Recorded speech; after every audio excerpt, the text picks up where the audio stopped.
may 84.7% na hindi pa nakakapag-subscribe sa YouTube channel ko. Bagong lahat, huwag nating kakalimutan na mag-subscribe and click the bell para ma-receive ninyo lahat ang aking notifications. Vic Manuel, malaki na naman ang problema. Ang San Miguel Beerman nga may iniindang sakit nga daw o injured etong si Vic Manuel.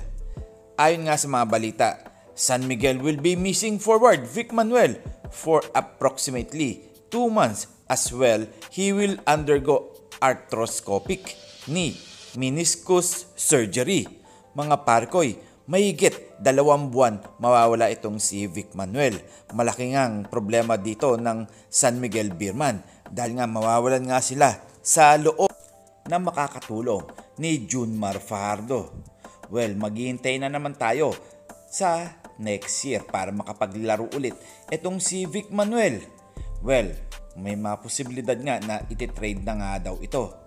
Hintay-hintay na lang tayo kung ano ang pwedeng mangyari kay Vic Manuel.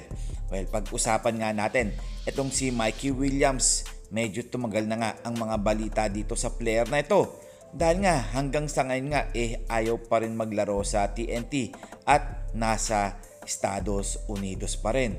Well, siguro naman hanggat nandun siya nagpa-practice pa rin to ng basketball pagdating sa mga labas. Well, alam naman natin ang pamatay laro nito sa 3-point shots. Well, kayo na ang musga dito mga parkoy. Well, saan nga ba talaga ang gustong maglaro neto ni Mikey Williams? Well, bumigay na nga ang TNT katropa dito dahil nga sa hanggang ngayon nga ayaw na makipag-usap sa kanila at ayaw na rin umuwi dito sa Pilipinas. Well, ang gusto lang naman siguro neto kapag umuwi siya dito makakapaglaro na siya sa Barangay Ginebra at bibigyan na siya ng panibagong kontrata. Well, mga balita lang yan mga parkoy. Pwede na yan mangyari at pwedeng hindi rin. Hindi natin alam kung ano ba talaga ang tumatakbo sa utak ni Mikey Williams dahil nakakapanghinayang lang 'di ba mga parkoy dahil napakagaling na player to. Lahat na lang ng star player ng TNT katropa ayaw na maglaro sa kanila.